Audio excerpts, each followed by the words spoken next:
estrenando con ustedes en esto que es Córdoba Liberal, un programa que se va a abocar a la demostración, la búsqueda, la difusión de los valores democráticos republicanos y la participación ciudadana, transmitiéndole a ustedes y a cada uno de los que nos ven, nos escuchan en distintos medios, ya sea podcast, ya sea video, por donde nos vea, vamos a estar acompañándolos el día de hoy.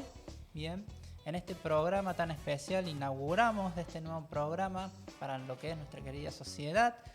Y por supuesto saludando a nuestros productores, Juan y Marcelo, que nos están acompañando también el día de hoy y nos están haciendo todo el apoyo técnico. Muchísimas gracias por estar ahí.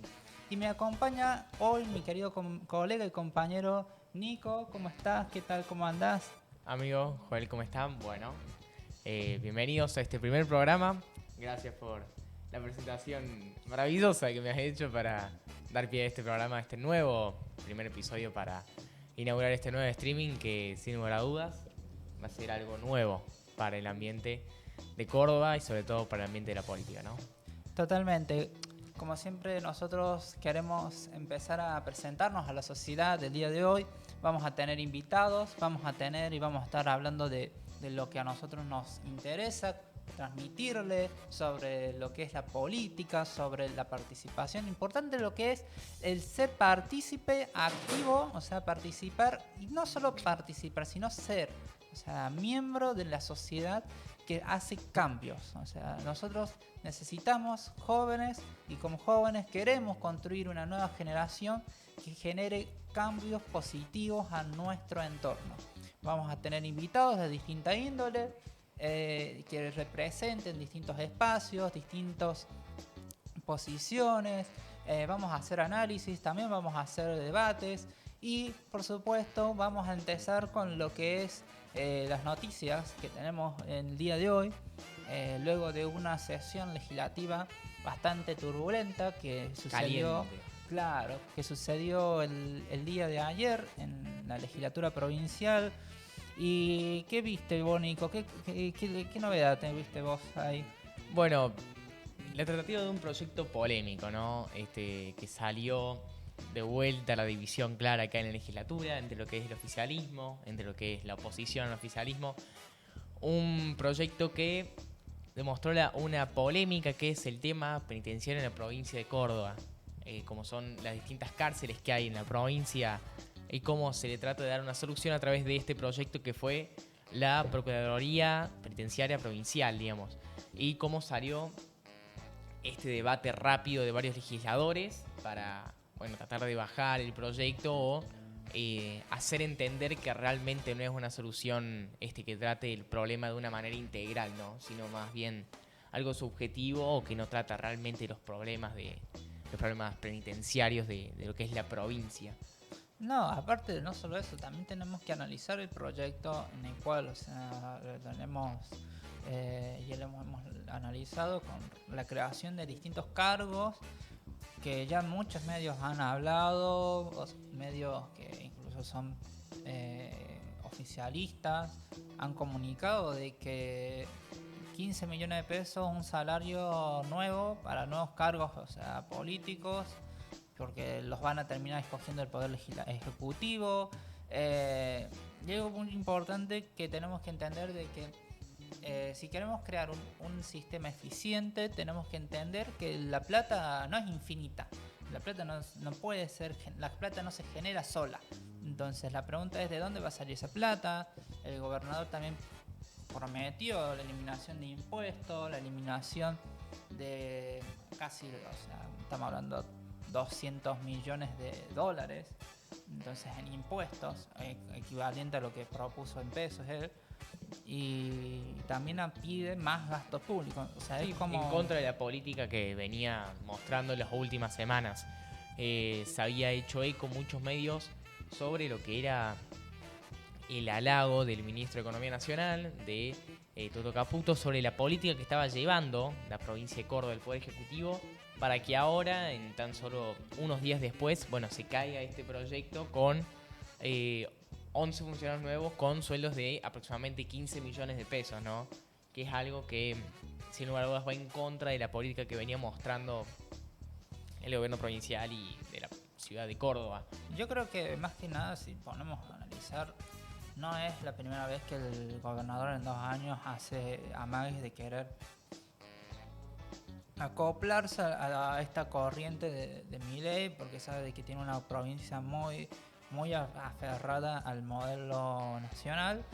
Ya lo hizo en su momento con el Pacto de Mayo, lo hizo en su momento con querer sentarse a reunir, poniendo ministros como Giordano, poniendo ministros que eran schiarettistas, y en sí lo único que podemos ver es solo eso, son intenciones, amagues, o sea, y la realidad que podemos ver es que no cambia nada, o sea, simplemente sigue el mismo modelo, simplemente una cara diferente. Y con esto que ha sucedido ayer de la creación de esta procuración, es otro órgano más que se crea para enviar fondos, y la pregunta es, ¿a dónde van a terminar esos fondos? ¿En las bolsillas de quién terminan esos fondos?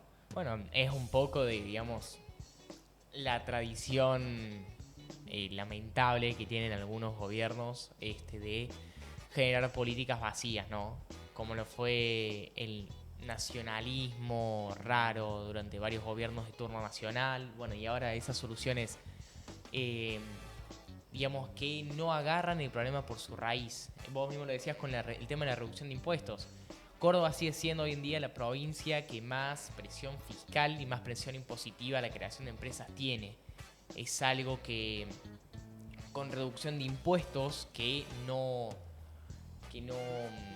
afectan, digamos, que no le dan algo positivo a aquellas personas que quieren crear una empresa, no es una situación que va a cambiar, y es algo que al contrario perjudica al gobierno provincial, porque ¿quién va a pagar los impuestos si no le ingresa ningún tipo de dinero para poder pagarlos o para poder invertir en la economía, que es algo que hace falta, no solo en la provincia, sino a nivel nacional, y es algo que por ahí es algo difícil de interpretar respecto a cuál es el panorama político que toma el gobierno provincial. Claro, yo pienso, o sea, me trae a memoria una política que hubo en Gran Bretaña de la ex ministra Liz Truss, o sea, que prometía reducción de impuestos a todo el mundo, pero a su vez el aumento del gasto público para ayudas y subsidios, y terminó siendo un desastre que terminó dimitiendo. El modelo británico es que si al consenso político no le cuadra tu modelo, te sacan directamente. Entonces acá el consenso es que si vos sos malo administrando, tenés 4 años, y bueno, si no te va bien, no seguís trabajando, o sea, inclusive te podés ser reelecto. Entonces yo creo que como sociedad tenemos que empezar a darnos cuenta y abrir un poco la mente de que este modelo que pretenden construir con respecto a supuestos amagues, supuestos reducciones de impuestos, terminan en un fracaso, un desequilibrio financiero, en el cual los que pagan los platos rotos son los más vulnerables. Los ciudadanos. O sea, hablando de, por ejemplo, vi el otro día una noticia, el gobierno provincial se niega a pagar en tiempo y forma las jubilaciones provinciales, porque dice de que, hijo, perdona, no te puedo pagar porque a mí no me pasan la plata de la nación. Entonces le echo el muerto a nación, pero yo puedo gastar casi 200 millones de dólares en, publicidad. Tengo plata para la publicidad, pero para el abuelo que se está muriendo de hambre, no. O sea, no, porque la justificación es que de Milei, la culpa es Milei.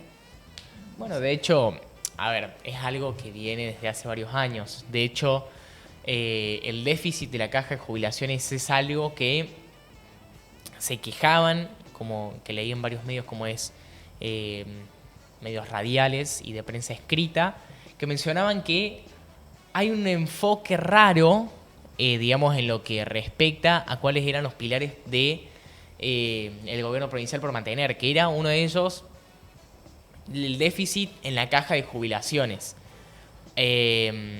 Como era al principio, se estimaba un déficit de aproximadamente 18.000 millones de pesos, estoy hablando más o menos primer trimestre del año, y ahora primer semestre, perdón, del año.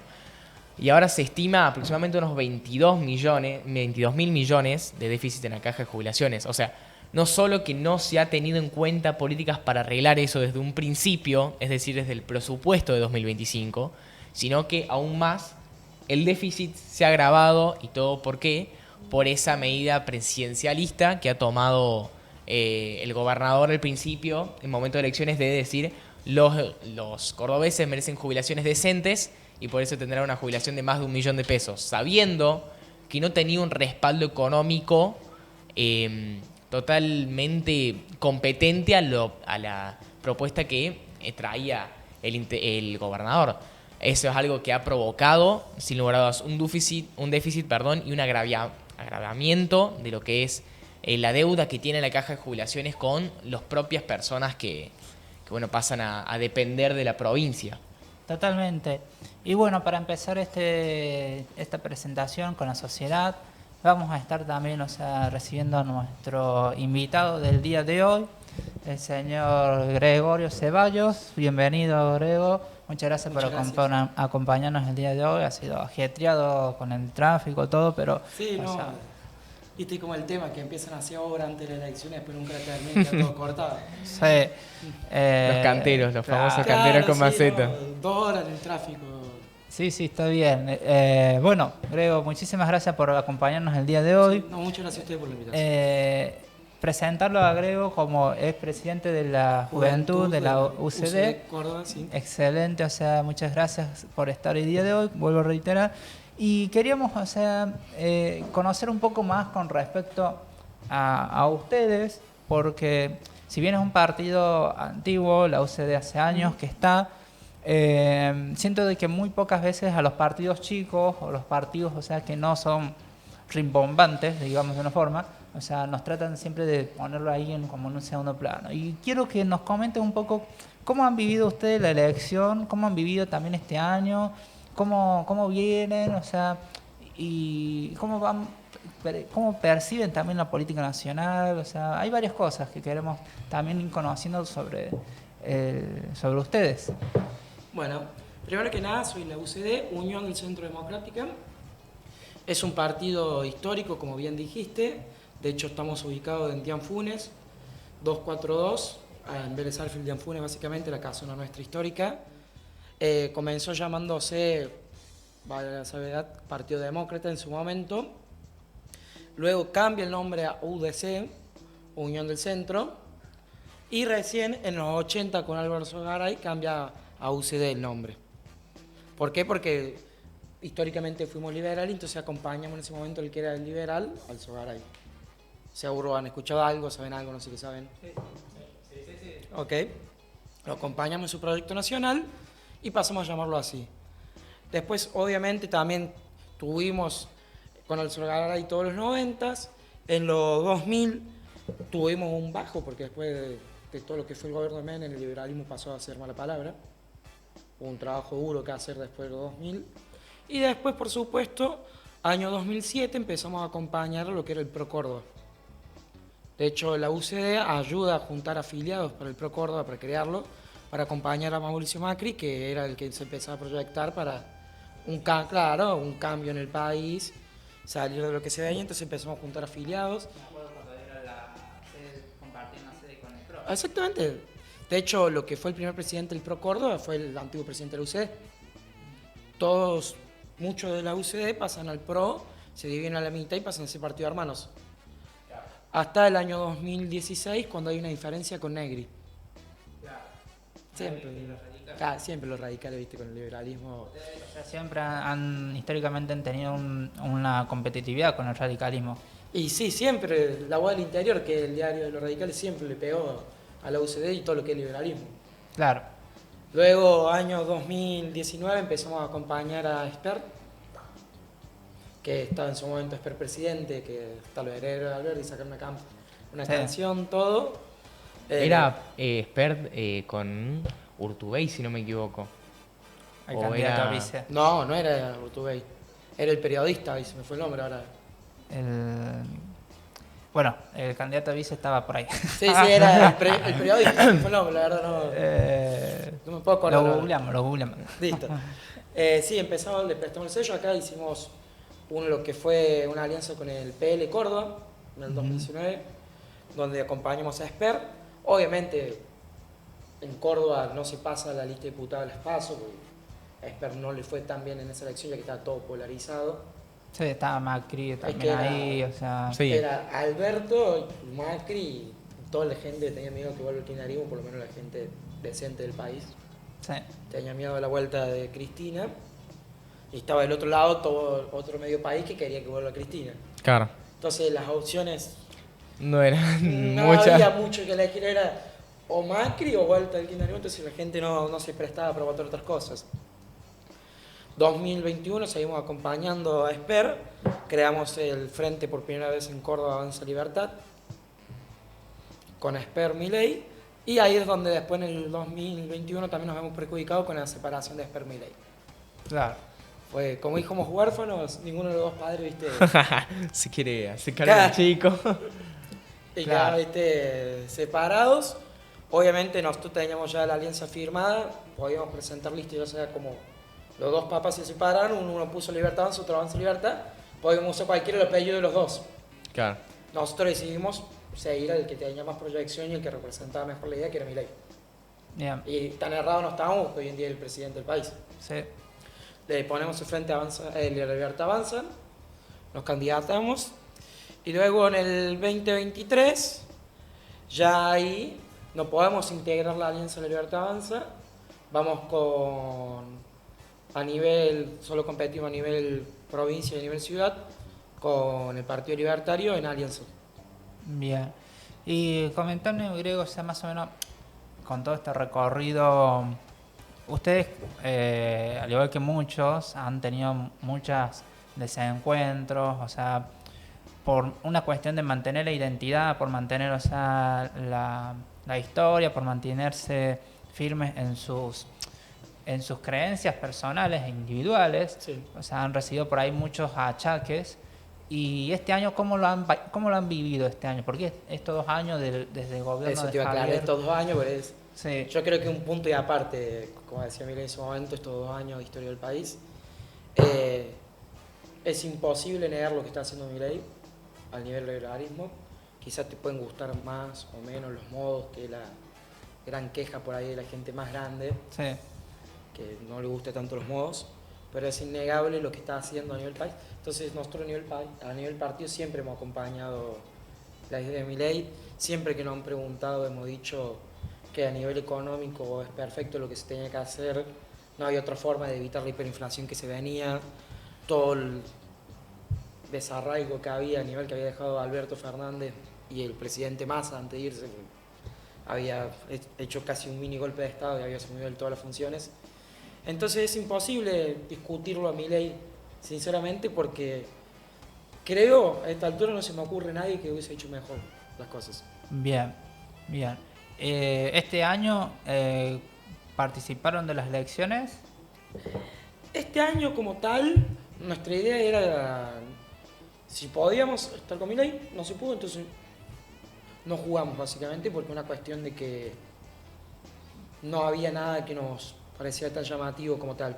Muy bien. Sí se agarró y se habilitó el sello para que pueda competir al Héctor Baldassi, que nos pidió históricamente el partido, pero él solo usó el sello para poder competir. Claro, o sea, no hubo movilización de la militancia, fiscalización ni nada. A eso él tenía su propia gente de trabajo, todo, que de hecho era mucho del PRO que se había ido Claro. con él. Sí, él, o sea, estaba Porque en el tuvo PRO. un problemita lindo el PRO con el partido que se lo intervinieron. Claro, o sea, ahora tiene una segunda intervención el PRO, Claro. que está la doctora El Zucaría como interventora ya fija, y bueno, volvió el doctor Acos Carreño a la legislatura también. Su caria que apunta, quiere casarse con Milei.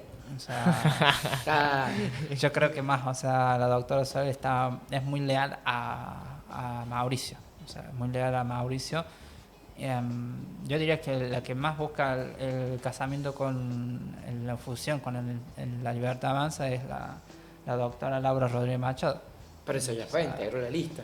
Ya integró, ya está, Sí. pero yo pienso, o sea, que si nosotros nos ponemos a analizar un poco la situación general, como nos ha pasado a todos, los que hemos participado, hemos estado desde el principio del 2019, que hemos ido a fiscalizar, o sea, allá Sí. en Buenos Aires, para esa elección de diputados donde asume Milei. Yo creo que los del que es el espectro liberal, hay mucha confusión, yo creo, porque creo que confunden liberalismo con libertarismo, con anarcocapitalismo. Bueno, sí, eso ya y es como... la famosa discusión que tenemos de café, se llama, de Sí, libertario, liberal, conservador. Claro. Por ahí mucho vos le decís, son todos conservadores y son liberal, y por ahí no, hay gente que es liberal en lo económico, pero no es conservador en lo social. Claro. Claro. Como por ejemplo en mi caso, yo en lo social no soy conservador.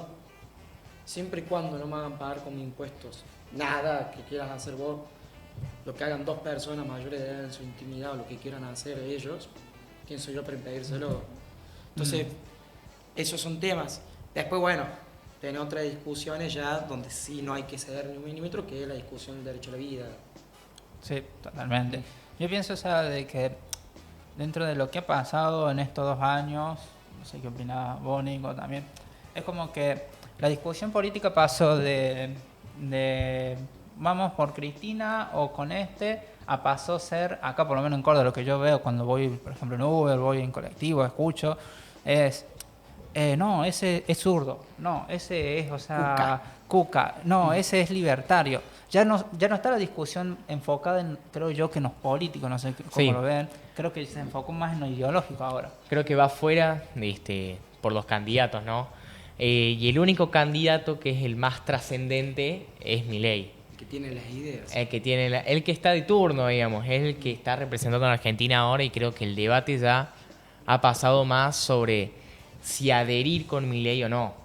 Si hay algo que ha demostrado, y eso te quería preguntar también, cómo ves este resultado de las elecciones, de estas últimas elecciones que ha habido, cómo se demuestra, digamos, el apoyo que ha habido hacia Milei, o por lo menos el respaldo fuerte que ha tenido la provincia de Córdoba con Milei, algo que para muchos fue inesperado, Totalmente. o como fue en provincia de Buenos Aires o otras provincias donde, digamos, los pobladores o los que fueron a votar le dieron ese respaldo al gobierno oficialista para seguir, digamos, en el Congreso de la Nación y poder, digamos, llevar todos esos proyectos de reforma tributaria, de todo los proyectos básicos de Milei. O sea, ¿te sorprendió el resultado?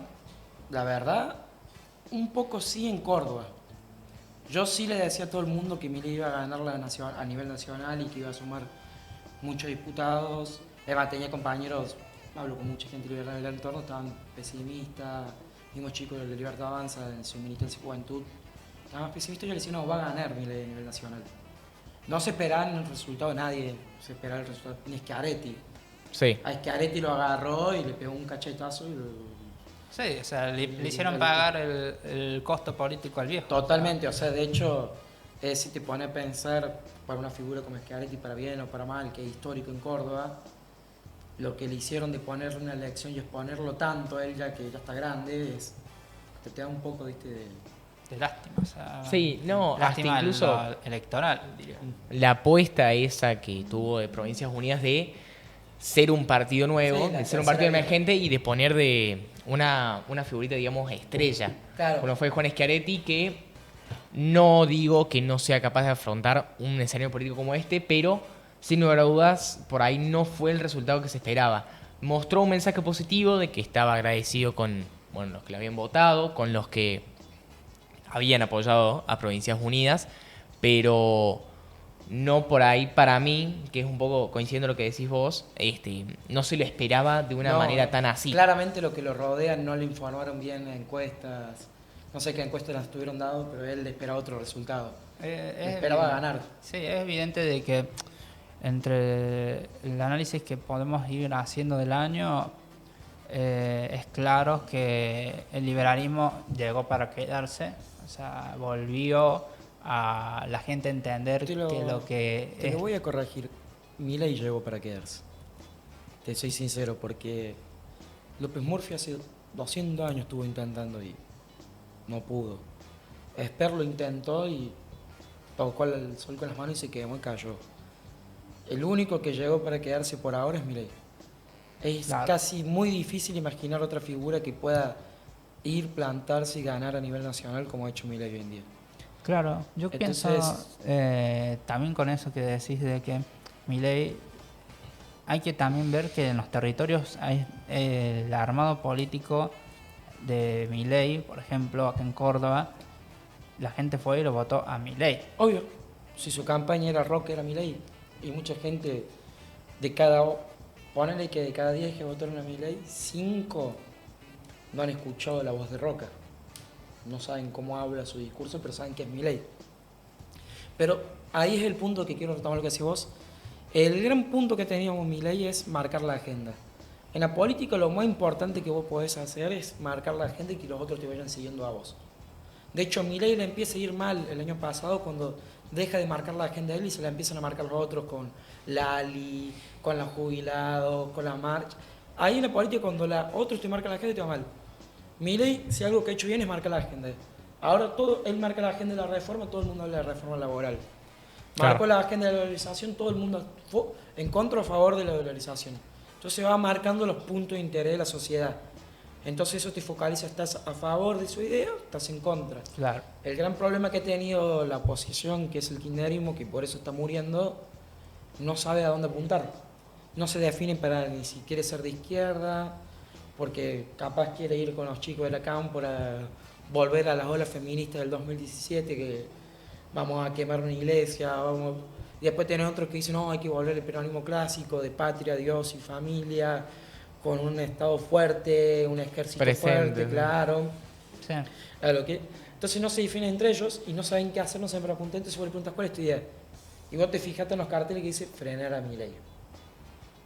¿Quién va a votar un partido para frenar a alguien? O sea, Que aparte, yo creo que mucho el discurso que le ha ayudado a Javier es el hecho de los datos empíricos, o sea, los datos que están, que son comprobables y que si una persona va, los busca, común y corriente, los encuentra. Entonces, ese es el problema de la política. Yo pienso que la política trata siempre, el político tradicional, kirchnerista o peronista, trata siempre de poner mucha flor en el discurso, pero esconder lo que no le conviene. tratan a la gente de estúpida. Exactamente. Entonces no se animan a decirle, tenemos que ajustar, tenemos que cortar de acá, no hay plata. Pero esa es la gran suerte que está teniendo Milei también. Su oposición es Kicillof. Con todo respeto a Kicillof, pero no se pudió. O Claro. sea, tiene una oposición, el mismo Milei tendría algún día que citar a Perón y decir, no es que yo sea bueno, es que los otros son Muy peores. bien. O sea, en ese sentido, tiene la gran suerte de eso, hasta que igual esto es cíclico. El Sí. peronismo cada tanto le pasa. Ya va a surgir algún caudillo de alguna provincia, porque claramente ningún peronista de la ciudad autónoma de Buenos Aires va a lograr nada porque están muy... Sí. o sea, son muy X, son muy de Palermo y no salen de ahí. Por eso va a salir algún peronista del interior, como salió Néstor, como salió El único Menem. peronista que va a quedar seguro va a ser Gildo Infran en Formosa, eso, ¿no? Claro, No tengas pero va a problema. salir otro que por ahí, bueno, tener los registros, va a empezar a tocar esa fibra, que quieras o no, tiene el 50% de este país, esa fibra de Perón. Yo tengo una foto de Perón en la cocina, se les va a empezar a tocar esa fibra. Y bueno, Claro. y ahí es donde va a tener que estar fuerte lo que haya hecho Milei, pues si no le va a temblar todo. Yo pienso, o sea, de que ya para ir redondeando un poco, tenemos que entender de que la situación general del discurso ha cambiado. Yo creo que Milei ha venido a romper un paradigma de hacer política tradicional que se ha acoplado a las nuevas formas digitales y ha sabido captar eso y capitalizarlo políticamente. Es más, quería que te lo lleve por otro punto, volví a la forma tradicional. ¿Alguna vez escuchaste hablar de los políticos de antes? A los más viejos. Ya sea un Ilía, un Perón, todos. El mismo Perón en su momento decía, ya voy a parecer peronista, pero decía, vos no podés emitir tanto porque generas inflación. él mismo explicaba los términos de inflación en su discurso. Irigoyen también te explicaba un poco de los términos de gremios en su discurso. O sea, los políticos antes también hacían lo que hace Milei hoy en día. Luego se transformó eso y se empezó a maquillar todo, como decían ustedes, de no, ahora tenemos que hablar de la revolución de la alegría, de la justicia social, de, no sé, empecemos a hablar todos los problemas de este país porque no hay plata para los jubilados. Soluciona eso y se soluciona todo automáticamente. Centrarse en cosas emocionales que toquen fibras emocionales de la gente, cosas de no afrontar por ahí las otras cosas. Claro. No, bueno, volviendo también y resaltando lo que vos decís, es un poco de cómo obtiene su ascenso Milei, que es un poco la tratativa de los aspectos centrales. Es decir, la economía. La economía venía siendo algo clave en, bueno, justamente lo que vos decías, la agenda política de estos últimos 2 años, de los últimos años de Alberto Fernández, o los primeros 2 años de Milei, y cómo las estadísticas lo respaldaron, cómo eso favoreció su discurso y cómo también trató, digamos, un acercamiento a la necesidad de la gente, que era la necesidad de sentir que su país estaba mejor económicamente, que eso es algo que le jugó a favor y se representó en las elecciones. Sí, se había perdido la esperanza de crecer a nivel país, hace rato se había perdido. Y todo el mundo te explicaba, no, la inflación es porque están especulando, porque justo hubo una guerra en Ucrania, porque llovió de más. Sí. Entonces todo no se puede controlar. Y voy a decir, bueno, te puede mover un 2%, un 1%, se te puede mover por algunas cosas de una guerra, algo se empieza a demandar más, sube la demanda de ciertos productos, sube el precio, pero que se te descarrile un 20% mensual ya no es. Estás haciendo algo claramente mal que no entendés. Y este tipo vino en el 2015 y dijo, no, es porque emitís de más. Y lo fue respaldando año, y las cosas salieron. Y después la gente dijo, a ver, te voy a votar, a ver si la bajas. Y la agarró en un 20 y hoy está en 1,6. Pues no, eso no es que olvidarse, porque salen los kirchneristas, no, pasó de 1,2 a 1,6 el Estado. Son variables, por eso te aclaré que hay variables que se te pueden mover. Un 0,3% se te puede mover por otras variables. Bien. En este caso, la elección, que la gente tenía miedo de que vuelvan los otros y se vaya, por eso se dispara el dólar, se dispara todo. Sí, eso es algo que nos ha afectado mucho, ha cambiado mucho la vida, lo que es el tema del el decir. Yo ya estaba acostumbrado, o sea, a que los reportes del 21, cuando decían subió un 3% la inflación, o sea, terminó la inflación acumulada de un tanto por ciento, de 4 dígitos casi. Entonces, pero retomando también con respecto a esto, hacia dónde están ustedes. Hacia nivel provincia. Hacia nivel provincia y nacional. ¿Cuáles son las proyecciones, como para ir redondeando un poco, de la UCD? O sea, ¿a dónde van, dónde quieren apuntar? Y la idea siempre es, por lo menos, poner algo, obviamente con las ideas liberales, pero poner algo más cordobés. Yeah. Eso es lo que se apunta, porque por ahí hay cosas de la provincia que hay que estar muy metido en ella para entenderla, en la ciudad también, entender de dónde se viene, de dónde se va. Porque acá no es la misma realidad de Córdoba que la realidad que tiene un porteño o en la provincia de Buenos Aires, que están gobernados hace 50 años por lo mismo. Aquí en Córdoba tuviste un tiempo de radicales, que estaban también en alianza con el PRO, que le estrellaron, que fue Mestre en su momento, sí, que la chocó. Después vino Yayora, que ganó en su momento, agarró, y Mestre había dejado tan baja la vara que Yayora apenas hizo calles, cosas, la gente fue y lo respaldó porque venía muy baja la vara. Y hoy en día la gente está muy preocupada por ciertos puntos que se ve que no se le puede dar solución, o no sé por qué no pueden, que es el tema de los naranjitas, que vos, no importa dónde te estaciones, te vienen a extorsionar. Claro. El tema de la inseguridad, pero eso creo que también tiene que ver más a nivel nacional, sí, cómo se soluciona. Y lo que es el tema impositivo de la provincia, por ahí con ingresos brutos y otras cosas que hay que tocar y respaldar. Por ejemplo, como pasó con el tema de Uber, que la gran discusión era cuánto impuesto le podían cobrar de fondo. Claro. Sí. Está con el tiempo. Sí, justo estamos ya con el siguiente invitado. O sea, muchas gracias, Grego, Encantado. por acompañarnos. Por lo menos ya vamos a seguramente volverte a invitar Un para placer que escucharte. tengas Un placer escucharte. más tiempo. Bueno, Nico, también, o sea, por acompañarnos en este primer bloque, en lo que es Córdoba Liberal. Y vamos a hacer un pequeño cortecito y ya nos volvemos a reintegrar con nuestros invitados, el doctor Nicolás Manera y la señorita Kendra Sayan. Así que vamos.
En esto que es Córdoba Liberal, compartiendo con usted en este segundo bloque.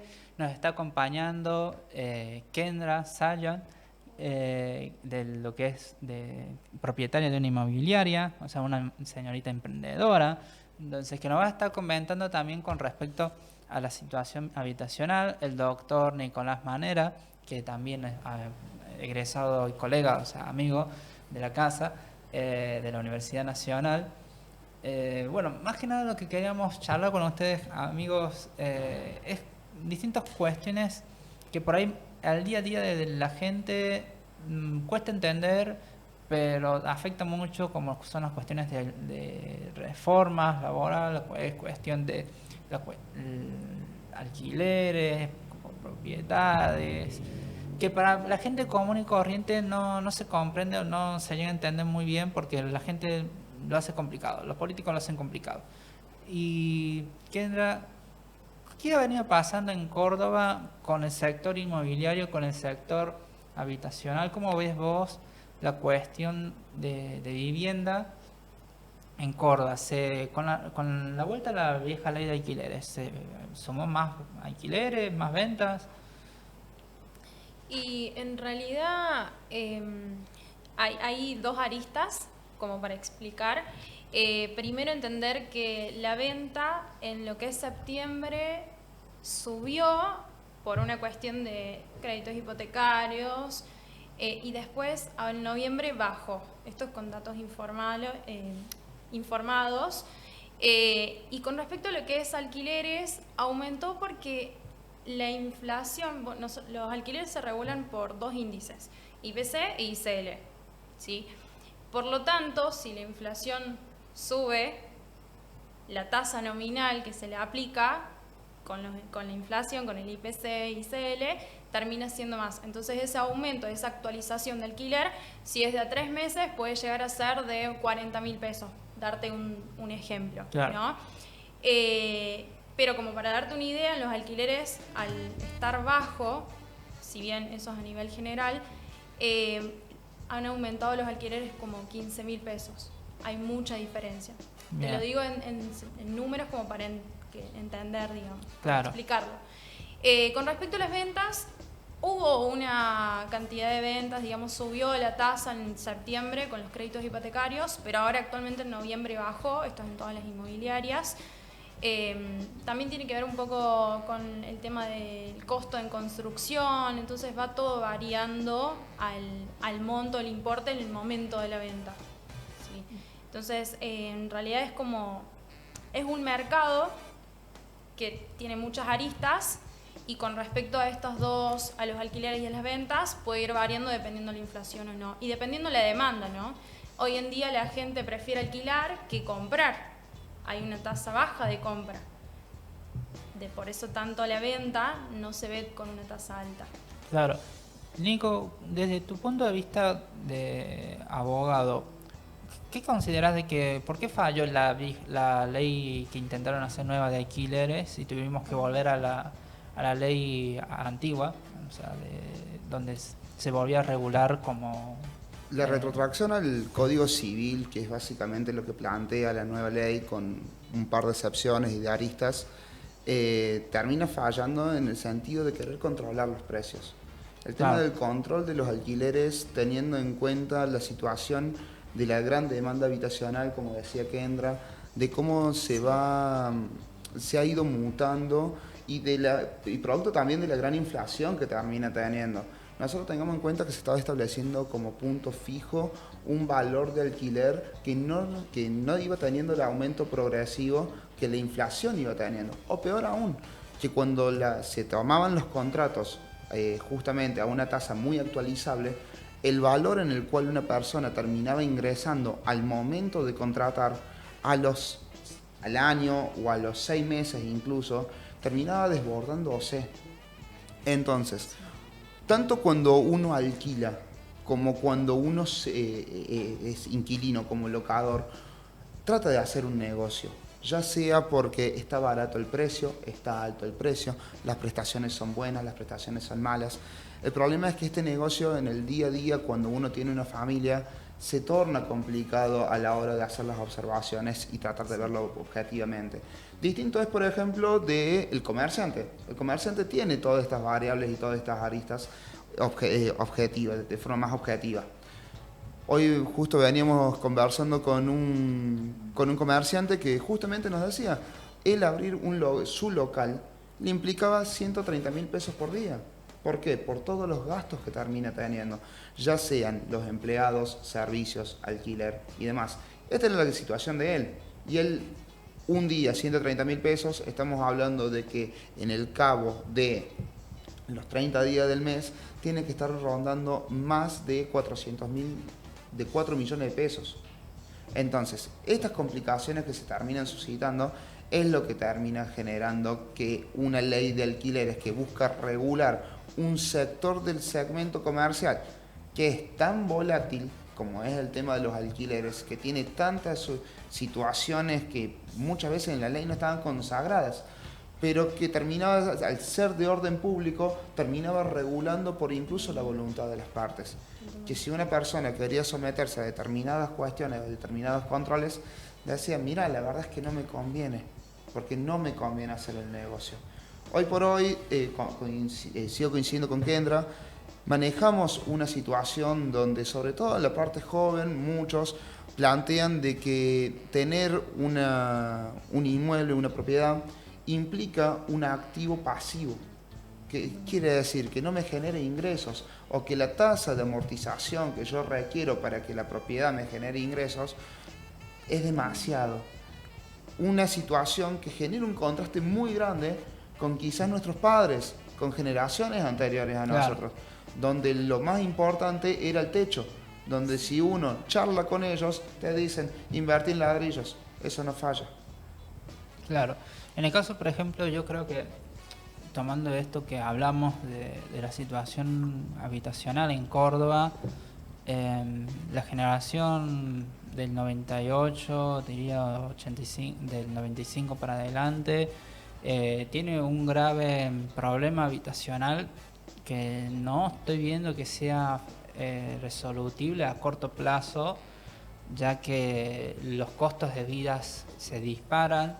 El mantenimiento constante, o sea, del día a día o del mes, de pagar el alquiler del mes, te impide poder ahorrar, o tenés que irte a vivir con tus viejos para poder ahorrar y poder tener algo. Yo creo que también es una cuestión de que el sistema hay algo que está quebrado. Yo creo que si una persona antes podía comprar y ahora ya no, es porque algo cambió y algo quebró. ¿Qué piensan que pudo haber pasado, Kendra? Yo lo que pienso,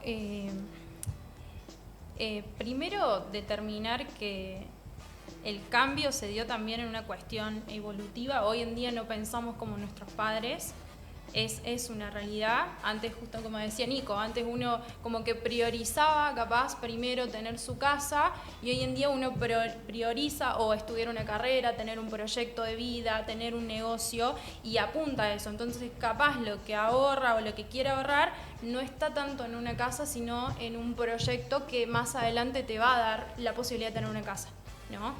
Como decíamos, invertir en ladrillo es algo que, si bien tiene sus variables, porque es la realidad, porque vivimos en un país, en una provincia que tiene sus variables, lo importante es entender que también a largo plazo sí te puede dar un rendimiento y lo puedes tomar como mecanismo de inversión también, no solamente como habitacional, sino también como inversión de negocio.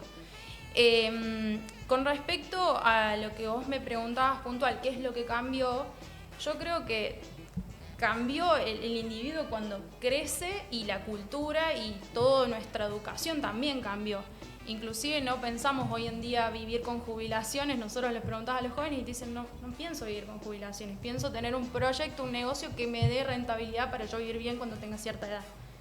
Entonces, eso también hace que al momento de tener, no sé, 25, 27 años, 28, que capaz a nuestros padres a esa edad tenían una casa, tenían una familia, como siempre uno charla por lo general, hoy en día ya tiene otro proyecto de vida capaz. Lo importante, yo creo que lo fundamental es que en ese proyecto de vida también venga acompañado con educación y con trabajo, que vas todo de la mano para que uno pueda lograr sus objetivos. Y obviamente tenés distintas variables, porque la sociedad tiene distintas variables. Y eso lo que yo creo que es lo que cambió en realidad. Claro. Nico, me pregunta, o sea, ¿qué pensás que cambió de la generación que podía conseguir casa a la de ahora? Coincido con Kendra con la cuestión de que han ido modificándose las generaciones. Hoy tenemos por ahí una generación mucho más rápida, acelerada. En el caso particular de Córdoba capital, nos hemos convertido en la primera ciudad de Argentina. Hago mención a esto ya que Capital Federal o Ciudad Autónoma de Buenos Aires es considerada como si fuera una provincia, entonces en términos de qué ciudades, Córdoba pasa a ser la primera ciudad de Argentina. Claro. Entonces es la ciudad más grande, ha habido un cambio abismal. En estos últimos 20 años Córdoba pasó a tener 1,5 millones de habitantes aproximadamente, lo que antes nosotros decíamos qué lejos queda Carlos Paz, porque nos quedaba 1 hora de viaje, hoy lo tenemos a 20 minutos. Entonces ha habido un crecimiento exponencial muy grande. Sumado a eso, nosotros tenemos cuestiones, bueno, además está de decir la situación económica que ha sufrido el país en este último tiempo.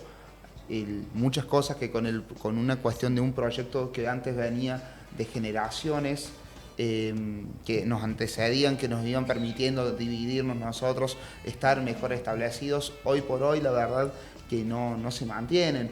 Entonces han habido distintas variables, distintas oportunidades, muchas crisis en el medio, en la cual la gente ha hecho lo que ha podido con lo que ha tenido. Ni bien ni mal, han sido lidiar con las consecuencias que muchas veces no estaban preparados para afrontar esos desafíos. En el medio no podemos perder de vista que bueno, justamente estas generaciones que nosotros mencionamos han sido producto de una globalización. Entonces, con todos estos matices, con todas estas circunstancias, yo creo que nos estamos rehaciendo y estamos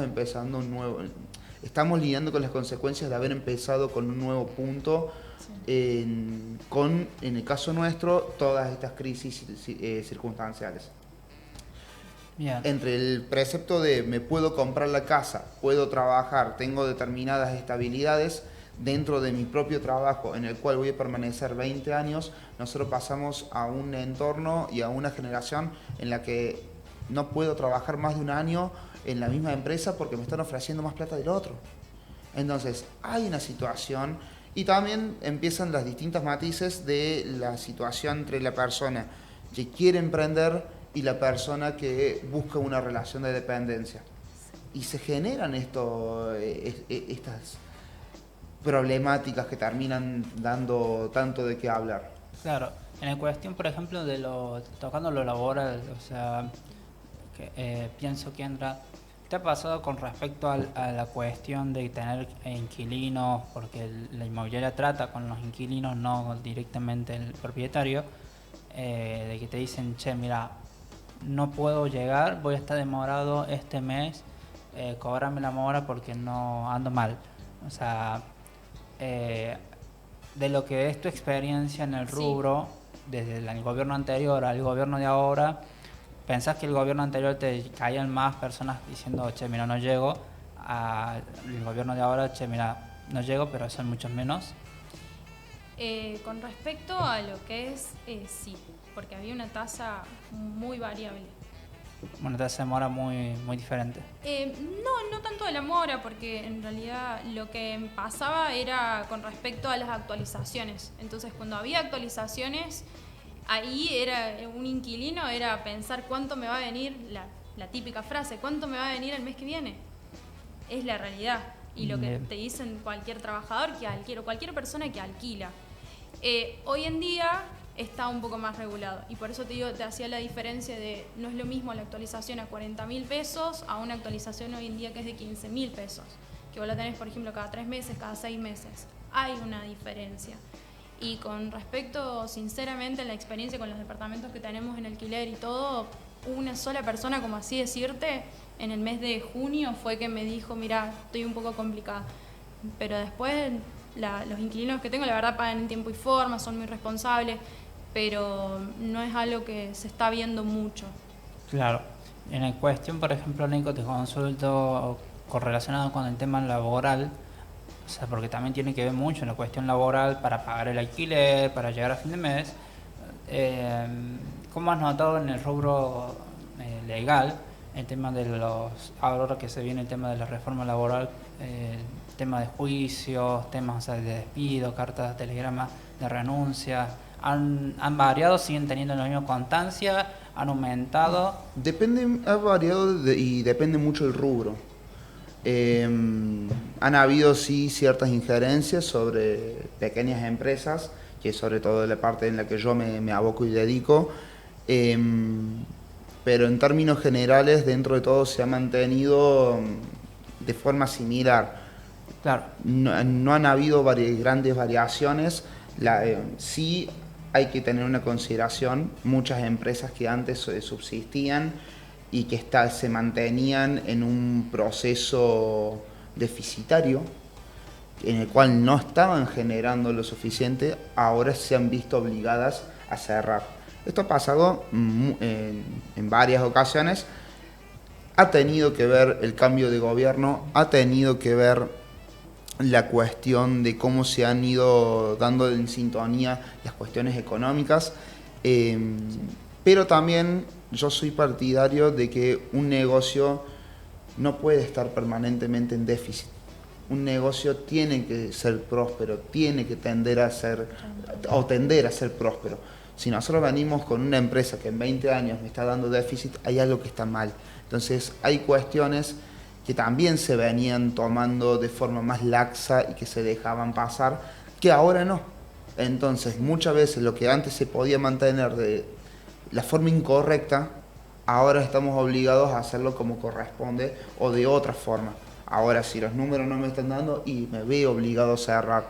Entonces acá la cuestión, haciendo una introspección sobre estas cuestiones, sobre las pequeñas empresas, es: ¿este negocio está funcionando bien o está funcionando mal?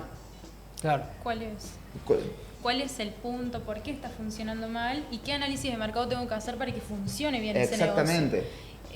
Pero bueno, es lo que decíamos, tiene un negocio, cuando uno pone un negocio, por lo menos tiene una duración de 5 años como para que te dé rentabilidad para poder después más adelante crecer, establecer todo el proceso. Exactamente. Es más o menos el tiempo aproximado que se entiende para saber si funciona o no funciona. Por ahí se puede seguir apostando sobre un proyecto. El problema es que ese proyecto es deficitario, no me está funcionando. Viene la dura decisión de decir: no puedo continuar con esto. Sí, o continúo y me fundo y me voy a la quiebra, o continúo y me tiene que funcionar. Yo creo que dentro de la situación de Córdoba, hablando de lo que propiamente es la cuestión de vivienda, hay algo muy particular de que Córdoba crece a lo ancho. O sea, es como una ciudad europea, viste que las ciudades europeas no crecen, no tienen edificios altos, ni tampoco rascacielos altos, sino de que Córdoba crece al costado. O sea, ya pasamos el largo de la circunvalación, o sea, hay puntos, por ejemplo, que ya conectan por barrios residenciales completos que conectan para Villa Allende. ¿Qué considerás? O sea, vos, Kendra, como corredor inmobiliario y también profesional en el rubro del inmueble, ¿Córdoba debería crecer para arriba o seguir, o sea, viendo una planificación? Porque no hay una planificación de la ciudad. Para mí, lo que tiene de lindo Córdoba es que vos en el centro, si vamos a hablar de cuestión de inversión, el centro lo que te da a vos es posibilidad de inversión de turismo o de manera a personas que vienen a estudiar, bueno, en general. Y lo que tiene lindo Córdoba, a diferencia de otras provincias como Buenos Aires, es que vos, algo muy cotidiano, vos te querés despejar y te vas a la sierra. Claro. Y es algo que para mí sí que tenga una inversión, pero que sea no tanto edificios, sino más como casas, estancias, barrios cerrados, country, que sea una inversión que permita que la naturaleza de las mismas localidades se pueda ver reflejada, como en La Falda, Mina Clavero, como buscar eso. Coincido completamente. Seguir obviamente invirtiendo, que se siga expandiendo, porque uno va creciendo, la población va creciendo de Córdoba, Claro. pero tratar de mantener que esa inversión sea también favorable y que se siga manteniendo los recursos hermosos que tiene Córdoba. Bien, En o el sea, en este caso diríamos que mantener el casco histórico, Sí. pero por ejemplo tenemos lados como Alto de General Paz, o sea, el edificio ese que está Sí. allá, que es lindo. A mí personalmente, o sea, me parece histórico. una innovación para la ciudad. Pero lo bueno que yo creo que han sabido ubicarlo en un lugar donde no moleste ni opaque la parte, o sea, céntrica, y creo que eso es algo positivo. O sea, ¿vos qué opinás? ¿Qué deberíamos hacer, doctor, Bien, con sí. respecto a la cuestión legal para fomentar que vengan gente a invertir con inmuebles? Bien, nosotros dentro de todo tenemos lo que es el código de edificación, Sí, que eso básicamente es la estructura de cómo se termina manejando y regulando mucho de lo que es termina regulando básicamente lo que es la actividad inmobiliaria, y la parte de edificación. Es lo que termina controlando a los desarrollistas. Particularmente hay una cuestión que, bueno, coincido con Kendra en este aspecto de que para mí Córdoba es la provincia y la ciudad que lo tiene absolutamente todo, es el lugar donde uno quiere volver. O sea, a mí Bien. particularmente me pasa que yo conozco muchos lugares, pero ninguno es como Córdoba. Córdoba tiene una cuestión que a mí me encanta describirlo de esta forma, que es, tiene el tamaño exacto para estar activa las 24 horas, pero te da la tranquilidad suficiente para dormir la siesta. Esa pequeña frase yo creo que es la que termina caracterizando a la gran urbe que es Córdoba. bien, sí. Quizás por ahí son demasiadas flores, pero bueno, Córdoba tiene esa cuestión especial. Sí, sí. Yo creo que la diferencia con lo que es Cava, la ciudad de Buenos Aires, es que vos vas a la ciudad de Buenos Aires y parece que yo personalmente me siento en una lata de sardina y que voy a estallar, en mi cabeza va a estallar en cualquier momento por el estrés, que no porque me estrese, o sea, la ciudad en sí, sino porque yo veo la cara de las personas que van a 1000 y yo digo, o sea, mi cabeza también va a 1000. Justamente, Córdoba tiene eso, y acá, pero pese a eso, podés dormir la siesta. Claro. Es el punto justo. Ahora bien, ¿dónde creo yo que nosotros tenemos como ciertas cuestiones para hacer? Córdoba tiene, dentro de esta cuestión de cómo se va construyendo, problemas como es el tema del suelo. Sí. Hay determinados barrios donde la construcción en altura no se puede realizar. Se han ido mutando estas cuestiones. Me parece que siempre es propicio mantener actualizado estas situaciones. La verdad es que hoy por hoy se ha hecho un avance muy significativo dentro de lo que son cuestiones como el registro de la propiedad, catastro ambiental. Han habido grandes avances sobre eso, sobre todo en torno a la digitalización. Entonces yo creo que eso ha sido muy favorable a la hora de tomar decisiones y a poder hacer gestiones. Sí hay una cuestión a considerar, que es el tema de hacer un control exhaustivo de cómo se va dando este desarrollo inmobiliario.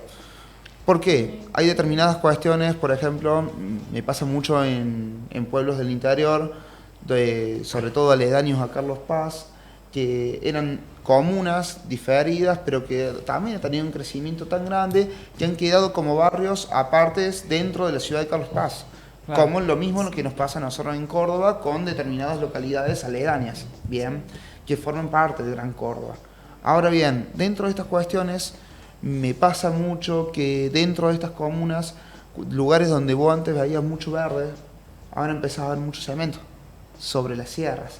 Entonces, son estos códigos de edificación, son estas pautas que se deben tomar como municipio, como comuna. El tema del control, de cómo se va haciendo, de qué es lo que vamos armando. Por ejemplo, por poner una soncera. Nosotros tenemos, dentro de todo lo que es Córdoba, en la mayoría de los barrios, tenemos cuestiones como el plantado siempre verde. ¿Por qué? Porque es el árbol característico de muchos barrios de Córdoba. ¿Cuál es el tema? Más allá de toda la cuestión, nosotros tenemos en muchas ocasiones crisis hídricas. ¿Qué tiene? El siempre verde es un árbol que consume más agua que otro tipo de árboles. Entonces, es ahí donde este tipo de cuestiones, Claro. este tipo de El estudios, impacto ambiental, o sea... justamente, que es la repercusión directa que se termina teniendo. Sí. Sí, también yo pienso, por ejemplo, en cuestiones como La Calera, o sea, en ciudades de La Calera, que es ya creo que es sobreexplotada con la idea de construir barrios cerrados, Sí. que afecta también, o sea, el tema del agua, las grandes vertientes de agua no tienen lugar donde meter el agua, en el que antes estaban las raíces, ya no están más, así que pasa de largo y se crean grandes barriales, Sí. o sea, corrientes de agua llenas de barro, por el hecho de que se ha empezado a desforestar. Y creo que, como decía Nico, hay que tener pautas de planificación. Esto no es simplemente rayas botella y bueno, vamos a hacer un edificio y bueno, ya lo vamos a tocar el tema del edificio que está usurpado ahí en Boulevard San Juan. Quiero saber también sus opiniones desde el lado legal y también desde el lado, o sea, profesional de inmobiliaria.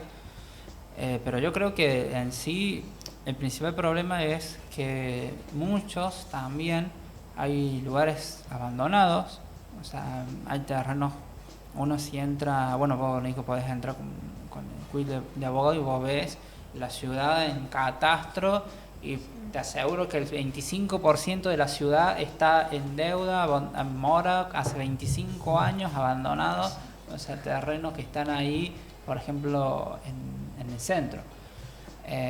Así que bueno, partiendo por la primera pregunta, ¿qué piensan de esta situación que se vive en el edificio usurpado del Boulevard San Juan? Kendra. Y yo tengo una teoría. La usurpación es un delito. Vamos a plantear desde ahí, ¿no? Entonces, por lo tanto, todo aquello que se aplique frente a esa usurpación es un delito. Es lo que te puedo yo decir, digamos. No lo veo como algo bueno, ni tampoco ni como negocio. Yo siempre pienso las cosas como negocio, ni como idea. Me parece totalmente un desastre. La desarrolladora dando una opinión, ¿no? Claro, la desarrolladora que construyó ese compromiso, o sea, de edificación, fue denunciada en muchas ocasiones, o sea, desde la perspectiva tuya, ¿qué opinas con respecto a, por ejemplo, también en el caso de Márquez y Asociados, o sea, otra desarrolladora que fue, o sea, denunciada públicamente con casi 1.800 damnificados? Declarándose en quiebra, con Sí. una situación bastante complicada. Hay una situación, en este caso particular de este edificio, que es la cuestión de que nunca cumplió con las normativas. Claro. Me duele tener que admitir la edad mía, pero ese edificio yo lo vi construir desde los cimientos. Porque yo iba al Colegio Pío X, que estaba próximo, Sí. muy próximo ahí. Entonces era un edificio que yo lo veía siempre cómo se iba desarrollando y cómo iba creciendo. El problema es que desde un primer momento, cuando empiezan a hacer el primer piso, ese edificio estaba mal hecho. Ese edificio avanzaba sobre lo que era la vereda. Estoy hablando de las primeras irregularidades que empiezan a surgir en aquel momento. Claro. Que bueno, posteriormente se empezaron a desarrollar, empezaron a ahondar, se empieza a dar un debacle de esto y que justamente lo que no hubo acá terminó siendo un control de cómo iba creciendo. Que ahora nos deja en una situación que es la siguiente. A ver, Kendra tiene razón, cuando nosotros hablamos de una usurpación estamos hablando de un delito. Pero en el medio estamos hablando también de una situación en lo que termina siendo tierra de nadie. Porque nosotros tenemos, el que roba a un ladrón tiene 100.000 años de perdón. Entonces nos terminamos manejando en una cuestión de un territorio que nadie quiere. La justicia de faltas, que es la parte encargada de tomar acción sobre esta propiedad, está en ocasión de, está esperando. Entonces, tenemos múltiples problemas, múltiples aristas, y que nos terminan dejando con una gran cuestión, ¿qué es lo que terminamos haciendo? Claro, yo pienso, o sea, que en eso, te quiero consultar, Kendra, que muchas personas que pueden ver o que están buscando comprar o armar su propia casa, Sí. confían en estas pseudo empresas o desarrollistas y no tienen por ahí, yo creo que una vez lo charlamos con Nico en una charla de café o en un encuentro, de que no hay un sistema que les enseñe a aquellos que quieren comprar cuáles son las reglas que debe tener esto. O sea, nosotros que estamos metidos, por ejemplo, en todo el tema legal, o sea, Sí. profesional, podemos agarrar, bueno, si yo sé que, por ejemplo, tal casa, me quieren vender una casa, y me dicen, sí, yo tengo los papeles, y me traen un boleto de compra-venta o un derecho de posesión. Y yo voy a pensar que yo no conozco nada, capaz que me dicen, esto es la escritura, y yo me creo que es la escritura. Sí. Pero en realidad la casa está en sucesión hace 20 años y han muerto los herederos. Entonces hay un vacío legal porque tampoco se puede aplicar, o sea, ni tomar, porque también no se considera usurpación. ¿Qué consideras vos que hay que hacer con estas pseudo empresas? Yo creo que principal al comprador, y algo que siempre yo recomiendo, si van a invertir en una casa, en un departamento, en hacer una compra en pozo, ya sea por boleto de compra-venta, por lo que sería escritura o por posesión, porque también está la venta en posesión, primero analizar quién me está vendiendo ese departamento, esa casa, o a quién le estoy haciendo esa inversión. Entonces, analizar la empresa, bien, bueno, ¿tiene ya entregas realizadas? ¿Tiene trayectoria? ¿Quiénes están en el mercado? Analizar si está inscripto, no está inscripto, ver todas esas aristas fundamentales porque uno va a invertir, ya sea para habitacional o para negocio, sea el funcionamiento que después le dé el comprador. Y con respecto a tener un abogado, alguien, o consultarle a un abogado, justamente ver si pueden hacer un análisis, un estudio de títulos, si pueden ver en qué estado está esa escritura, esa casa, hacer un análisis de la casa, si es realmente factible que se pueda utilizar esa casa para vivienda, si hay que demolerla, si es para inversión. Son todas aristas que el comprador al momento de realizar o ver una propiedad les tiene que tener en cuenta. Y con respecto a aquel que vende, aquella empresa, que constructora, inmobiliaria, brindar todas las herramientas necesarias al comprador. Es decir, bueno, mira, esta casa se vende de esta manera, está tasada en tanto, por ejemplo, si va a remate judicial en tal, bueno, porque están esas también aristas, si tiene para remate judicial o no, se vende en este importe. O sea, buscar todas las herramientas necesarias para brindarle la información correcta y que ese comprador sepa lo que está comprando y se quede conforme con lo que está comprando. Entonces, yo creo que de ambas partes tiene que haber Un interés. Y tiene que haber una Buena fe. buena fe, sobre todo. En todo negocio tiene que haber como principio de buena fe en todos los negocios, pero tiene que haber yo lo veo como de esta manera, tiene que haber un compromiso de ambas partes, como una responsabilidad que tiene que tener ambas partes al momento de realizar un negocio, como estructura base para que se pueda lograr aquel acuerdo y que sea satisfactorio para ambas partes. Claro. Nico. Un asesoramiento oportuno siempre termina ahorrando muchos dolores de cabeza. Pasa mucho también, a ver, yo lo hago en una aplicación genérica, absolutamente todo. Me ha pasado tener muchos casos contra las concesionarias, que hoy por hoy muchos están cerradas, los propietarios detenidos, en una situación que deja a muchas personas en una situación de indefensión total y absoluta. El tiempo pasado, recién ahora ha habido un cambio dentro de lo que ha sido la cúpula de defensa del consumidor, que ha contribuido a que estas concesionarias terminen estando detenidas. Pero bueno, el gran problema siempre es que ¿en contra de quién se termina yendo? ¿Quién es el perjudicado acá? Aquella persona que está en un momento en el que trata de crecer. Particularmente dentro de lo que es la parte de las concesionarias, que es lo que yo estuve trabajando, Sí. las personas perjudicadas eran pequeñas familias, jóvenes familias, que buscaban su primer autito, cambiar el autito que era del papá por uno un poquito más nuevo, y que siempre terminaban en la misma situación. El objeto del negocio era muy sencillo, eran todas personas que terminaban reclamando un capital en el cual habían sido productos de una estafa, que habían aportado, que variaba entre los 600.000 y los 4 millones de pesos. No variaba más de eso. El tema es cuando vos tenés 1000 carpetas de personas que están en la misma situación, vos te das cuenta que hay un modus operandi por detrás, que hay toda una situación en la cual se busca estafar y aprovecharse de la situación de indefensión del joven, del reciente, del que está empezando a vivir toda la experiencia. Hablamos de una asociación ilícita. Sí, pero más allá de esa situación, porque esa es una cuestión que ya lo podemos encaminar para la cuestión penal. Claro. El problema acá es en la cuestión penal y a mi cliente.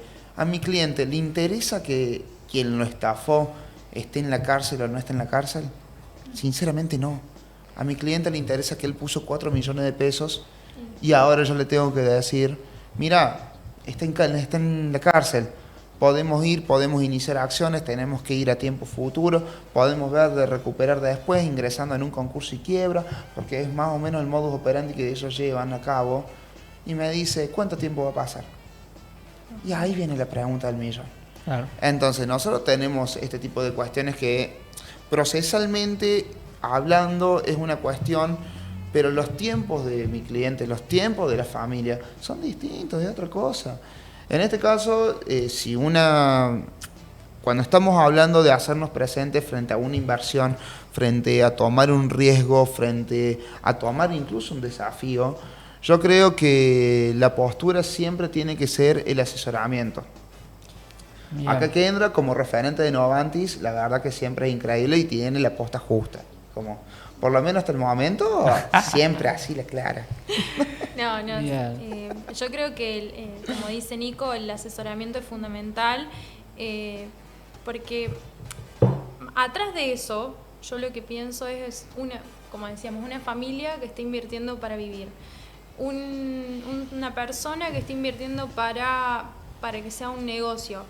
Bueno, ahora, toda esa inversión, ¿de dónde sacó todo eso que recaudó para poder invertir y que de encima te estafen? Yo creo que es algo... El mérito, el esfuerzo. El daño que genera. Yo creo que más que nada el daño psicológico. O Sí. sea, También, totalmente. porque genera una inseguridad muy grande. Totalmente. Yo creo que en sí, tocando el tema de las situaciones delictivas en las cuales pueden caer personas, porque es un perfil puntual en el cual estos tipos de seres, o sea, buscan hacer daño a la sociedad utilizando vacíos legales, utilizando sociedades anónimas para tratar de que caiga la denuncia sobre la sociedad anónima, o sea, y no sobre el titular. Yo pienso de que tenemos que ser muy inteligentes, muy fríos al momento, como decías vos, Kendra, de comprar una inversión, hacer una inversión de propiedad, hacer una inversión de la cual sea, como decía Nico, tener la seguridad legal, que está todo en orden, buscar un profesional y asegurarse de evitar tener un mal momento que no necesitamos vivir. Ya tenemos situaciones, o sea, ya la sociedad está muy quebrada, no necesitamos quebrarnos más. Así que... Y además, yo voy a Sí. meter un pequeño bocado sobre eso. Voy a hacer mía una frase que es de un profe mío, que es el hecho de aprender de la experiencia ajena, porque la propia llega tarde. Claro. Entonces, a partir de eso, el tema de evitar problemas, uno trata, el día a día, la vivencia de uno siempre termina siendo el tratar de estar tranquilo, el tratar de no renegar, busca tener un crecimiento armonioso en el cual busca estar mejor. Entonces, muchas veces la mejor forma de llevar a cabo esto es tratando de evitar los problemas. Y muchas veces una consulta a tiempo ahorra muchos problemas futuros, que es una cuestión clave, y que un problema tratado a tiempo y tratado preventivamente es más barato incluso que un problema, que un daño cuando ya está ocasionado o cuando el problema ya lo tengo encima. Bien, queridos estimados, o sea, para ir cerrando quería pedirles unas pequeñas palabras a los que nos ven, los que los escuchan. Entonces, consejo profesional, por ejemplo. Kendra, ¿qué consejo le darías vos al chico joven que está tratando de salir adelante, buscar comprar su primera casa? ¿Qué consejo le darías con respecto al tema del alquiler? ¿Se le conviene más alquilar, esperar? Entonces, en estos momentos, ¿qué le dirías? Primero, con respecto que invertir en un ladrillo, como habíamos dicho, es una inversión, tanto como habitacional como para negocio. Y yo lo pienso de esta manera, el alquiler por un tiempo te va a dar rentabilidad, pero como vivimos en un país donde tenemos muchas variables, el invertir en un lote, en una casa, en un departamento, te va a dar seguridad. Bien. Que a la larga podés tener esa seguridad para poder invertir en otros proyectos. Siempre yo creo que los jóvenes tienen que seguir invirtiendo, seguir trabajando y buscar un crecimiento económico todo el tiempo, ¿sí? Pero que ese crecimiento también a la larga vaya dando seguridad. Y en este caso, la inversión en una compra de un departamento, una casa, un lote, te lo da. Siempre ha sido así. Nico, o sea, consejo también desde tu posición, desde cómo has tratado con los clientes que han sido damnificados por todas estas pseudo empresas. ¿Qué es lo que le aconsejarías vos al que nos ve, nos escucha, con respecto de que está por ser un negocio con una concesionaria y no sabe bien qué puntos legales tiene que tener en claro? Leer el contrato, básicamente. Si tiene dudas, hacerse asesorar. Muchos de los casos que he tenido han sido justamente porque se le han hecho una presión por parte de la empresa de tenés que firmar ahora, tenés que firmar esto, esto y esto, con tácticas psicológicas de coerción, en el cual la gente por ahí no terminaba de entender todo lo que estaba pasando y se daban con esta situación. Entonces, yo siempre voy de un punto que es el tema de que a mí me gusta que la gente me pregunte. Porque en el momento en el que yo prefiero decir no sé, al hecho de empezar a dibujarles una realidad. El momento en el que yo te tengo que dibujar una realidad es porque estoy mintiendo y porque el negocio no es seguro. Esa es una cuestión que termina estando sobre esta situación. Uno está habilitado a contestar preguntas, sobre todo cuando es lo que hace en el día a día. Sí. En la cuestión del día a día termina respondiendo a las preguntas porque ya les conoce las respuestas. Ese es el tema. No todo lo que brilla es oro, era el gran problema de estas empresas, en el cual ofrecían muchos beneficios a un costo muy bajo. Entonces, bueno, tomar los recaudos, hacer las preguntas, interiorizarse, y en el caso de que no se le brinden las respuestas, hacerse asesorar. Muchas gracias, chicos, por habernos acompañado el día de hoy. Agradecerles a todos los que nos han estado acompañando, nos han estado viendo, a nuestros queridos productores, Marcelo y Juan, a Nico, que también está ahí tras cámaras acompañándonos. Y bueno, esperándolos volvernos a ver en un próximo programa en esto que es Córdoba Liberal. Muchísimas gracias, chicos, y que tengan muy buen día, muy buenas tardes a todos. Gracias a vos. Gracias.